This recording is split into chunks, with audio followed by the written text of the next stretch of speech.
ఎదురాడు మెరసరాదా phone అన్నా. నీకెక్కడిదిరా ఫోనా?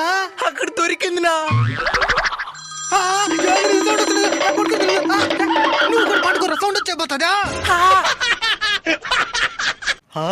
ఆగిపోయింది. లే ఈ ఫోన్ నమ్మేసి మనం కోటీశ్వర్లు అయిపోవాలా? ఇంకెన్ని రోజులు మనం అడుక్కుంటా ఉండేది? అవునన్నా నా ఈ ఫోన్ ఆయన కమ్మేసి కోటీశ్వర్లు అయిపోవాలన్నా మనమా. అయ్యా ముందు లోపలికి పోయి నన్ను అడుక్కొని మళ్ళీ మీకు మమ్మల్ని చూసి అడగ తినే వాళ్ళు మరి కనిపిస్తాను నీకా? కాబోయే కోటీశ్వర్లు. ఫోన్ కావాలా? ఫోన్ ఎక్కడిది మీకు?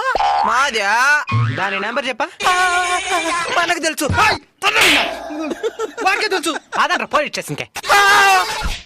కావాలంటే ఫోన్కు నువ్వు ఎత్తుకునేనా? పోలీస్ స్టేషన్ కొద్దునాను. బ్రదర్ నా దగ్గర ఉంది మీ ఫోను, గుడి దగ్గర వచ్చి కలెక్ట్ చేసుకోండి. చాలా థ్యాంక్స్ బ్రదర్, దీంట్లో ఆఫీస్ ఇన్ఫర్మేషన్ చాలా ఉంది. నాకు కాదండి వాళ్ళకి చెప్పండి. ఇది ఉంచండి బ్రదర్. నిజాయితీగా ఉంటే అది ఏదో ఒక రూపంలో మీకే ఉపయోగపడుతుంది.